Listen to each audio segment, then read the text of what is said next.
Look, I am all for the Avs dunking on the Blues, but did they really have to pull their goalie a second time to make sure they give up a hat trick? I mean, are they trying to do this on purpose? Avs win over the St. Louis Blues 6-3. Oh my goodness gracious! Wasn't it time? Score! Justice is served! Well, now I must feel like what the Blues felt like, because the Avs straight up took that team and threw them in the deep end of the swimming pool and then held their head underwater for the first half of this game.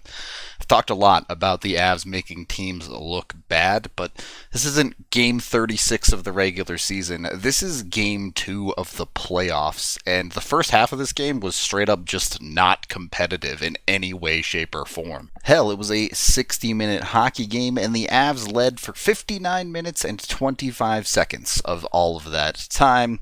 Just 35 seconds in, the Blues would see the tie slip away. Alright, my clip started a little bit too late to show this full speed, but this whole play happens because of this. Gabe Landeskog goes in hard and clean on Ryan O'Reilly, crunches him against the boards, causes a turnover. The goal does not happen without that. We pick it up right after that. The puck squirts out, and they try to go back up the near side boards here, but it's weak, and the Avs are just hunting from here. Kadri gets it up to Graves, who just fires the puck in towards the net. It's Ryan Graves. What do you expect he's going to do? It comes through, and Jonas Donskoy, the man in the middle, gets his stick on it beautifully. Even then, Binnington probably should have stopped it, but he doesn't. Yeah, I don't think we're going to see Binnington make 45 saves again in this series. From there, the Avs just put on a show in the first period. Shots ended up being 19-6. It just wasn't close. Only thing close was the Blues hitting a post. Good playoff post number 2. Bad still sitting at 0. A little bit lucky so far, Avs. And maybe more importantly than the Avs just completely dominating, they also dominated the special teams battle. They get a power play late in the first. They've been in control. We've seen it a bunch of times this year. Even though the Avs dominate, the first period ends 1-0. Not this time. There is no setup that matters on this power play. There is no extra special sauce of team play here. Nathan MacKinnon just gets a puck, has some space, walks into it, and then destroys lives by going between defenders' legs and right up into the net. How many human beings on Earth have ever, in the history of time, in the history of hockey, been able to do this? A handful? Maybe. And MacKinnon does it on purpose all the time. He's kind of crazy good. Just put a pin in it. We'll get back to Nathan MacKinnon, okay? Don't worry about it. Avs go up 2-0 after the first period, in complete control of the game. And you have to feel great as an Avs fan. As a Blues fan, you're in trouble, and you know it. The first half of the second period was just more of the same. The Avs continued to just work St. Louis over. It was clear that matching O'Reilly versus MacKinnon just wasn't really working for St. Louis. And they take another penalty early in the second period. This one was definitely a little bit soft. Not going to argue it, but the refs called it advantage Avalanche. Score Avalanche. Kale going to go underappreciated and not even get a point on this play, but this dude just casual walks across the ice, drags defenders to him, and slips a puck through the seam just because he's Cale Makar and can do that. Rantanen has room. He decides to give it up to MacKinnon. MacKinnon has room. He decides to play with it a little bit before firing it on net. And, I mean, if he can raise your dongers, he's got to have a good tip, right? Jonas Donskoy, again, getting to the dirty areas and doing the thing with the stick. He tips this one in as well. Okay, I mean, if you're Donskoy, you take those, right? MacKinnon created that goal almost entirely on his own, but credit to Donskoy as well. He got to the right place. He did the right things. The halfway mark is where this game started to turn around. You start falling behind. You see this happen in every hockey game pretty much ever, unless it's a complete blowout. The Blues have their push back against the Avalanche, and the Avs weather it well for a while. Unfortunately, the Avs defense started making some poor puck decisions, and then ultimately the one that cost them was just a poor execution. Makar is just going to shift this one over to Nemeth, his D partner on this play, and initially, Nemeth has it on his backhand to go up the ice here, so he's in a bit of a tough spot. Now, he could have been quick with his puck and got it to Landeskog, and that would have been fine, but instead he does something very un-Nemeth-like. Goes for the spin move, and it works. He's already started to pass the puck here, but he spun a dude off and created a massive amount of space and time for himself to where he could have done whatever he wanted with this puck. Instead, for some reason, he panics, fires it immediately, and just makes an absolutely awful pass, a good 5 feet behind Landeskog. No chance for Landy to ever pick up that puck, and what should have been a fun play turns into a disaster of a turnover that allows the Blues to walk in. Landy gets walked a little bit here, but the initial shot is going to be a good save from Grubauer. The problem is, Landy's on the ice, Nemeth has to take the guy in front, this rebound is coming out, oh no, all of a sudden Sammy Blais gets to score a goal. Look, that pass is not acceptable in the NHL. You have to be better than that. You have to be able to make that one 99 times out of 100, maybe more than that. And that's where the concern is with Nemeth right now. He's not anywhere near making that pass effectively 99% of the time. I don't know if he sits. He probably doesn't if I had to guess, but Bowen Byram is healthy and right there.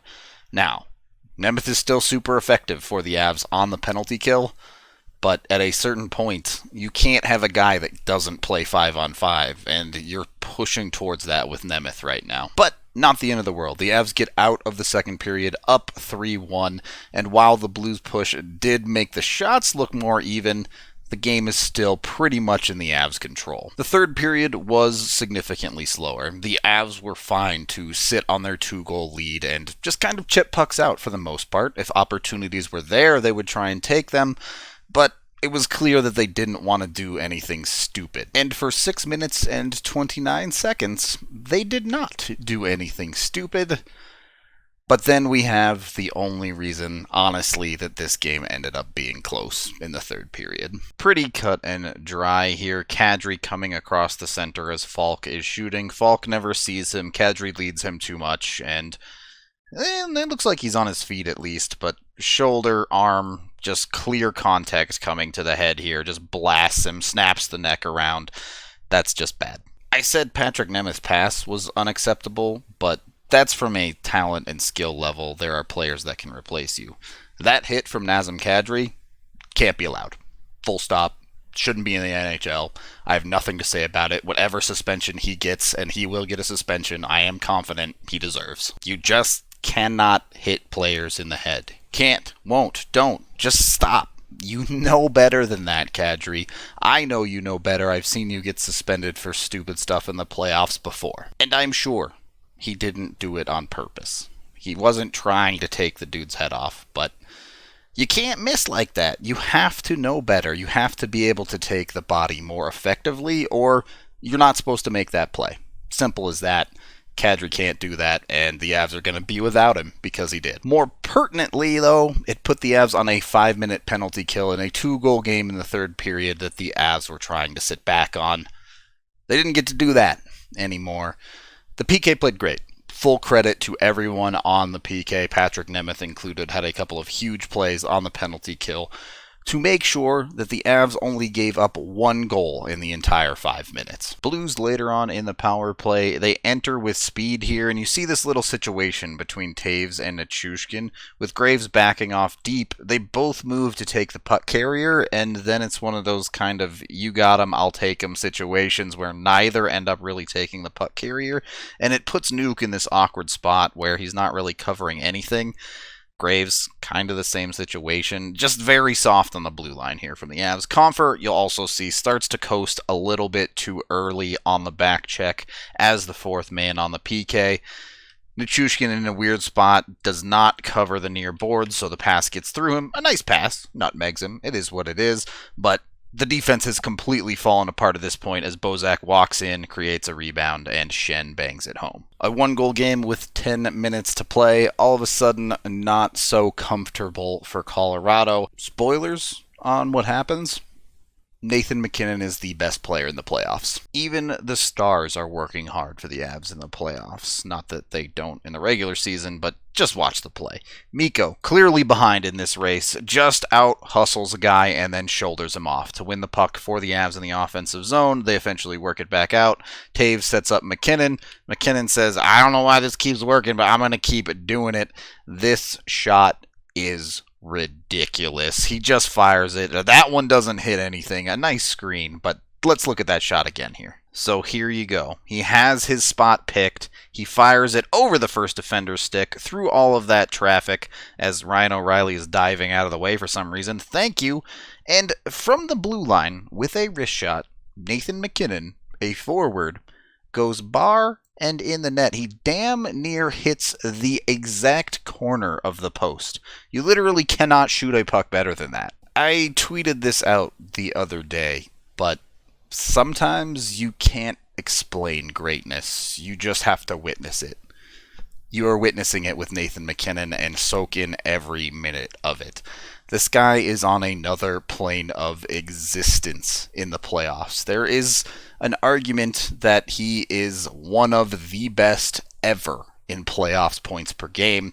Yes, he's only played, 42, which that's not a few. That's a decent amount of games. And he sits with the third most points per game of anyone, behind Mario Lemieux and Wayne Gretzky. You know, just those two guys.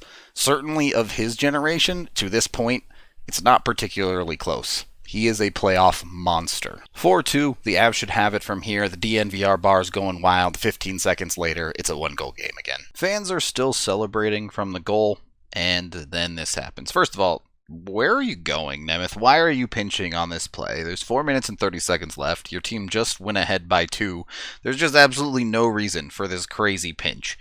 That leads to a rush for the Blues. Shouldn't be that dangerous, really. It's not really an odd man rush, except Jost does kind of take the puck carrier, as does Girard. Bit of miscommunication there. Maybe Girard thought Jost wasn't going to be able to get to him.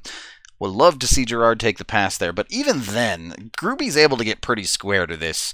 It can be dangerous, but it shouldn't be that dangerous, and the fact that he gets beat under the armpit, that's a softie. Boy, they just don't make it easy sometimes. This really should have been a game that the Avs walked away with, not having to work too hard in the third period, but they just found ways to let the Blues back in. Now, they got the job done, so does it really matter? The answer is kind of no. It doesn't. As long as you get that W at the end of the night, however you got there, that's fine. With that being said, please don't do it again. Thankfully, you're late enough in the game where it's not, oh my god, is this going to be a total collapse level, as you quickly would get into goalie pull time, and the Avs were just money with goalie pull time. Saad gets the first one, doesn't even have to work that hard, gets some nice passes, does a little twirl spin move on it because why not, and then, because it's still a 2-goal game, the Blues pull him again, and this time, of course, Landy to Rantanen to Nathan MacKinnon to complete the hat trick for MacKinnon, and here I am still soaking wet. The top line was just out of control. A 4-point night for MacKinnon, 2 for Landeskog and Rantanen, and Landeskog easily could have had a couple of goals with slightly better finish. They are the best line in the league, and I don't think anyone really comes that close. Avs win both at home, go up 2-0 in the series. It's completely in their grasp. They go into St. Louis for the next 2. If they split that, you come out feeling extremely confident that they will get the job done and move on to round 2. And with Nathan MacKinnon playing like he is right now, you have to like their chances. That is the end of this game video review. Thank you for watching. Head on over to thednvr.com to check out all of our post-game coverage.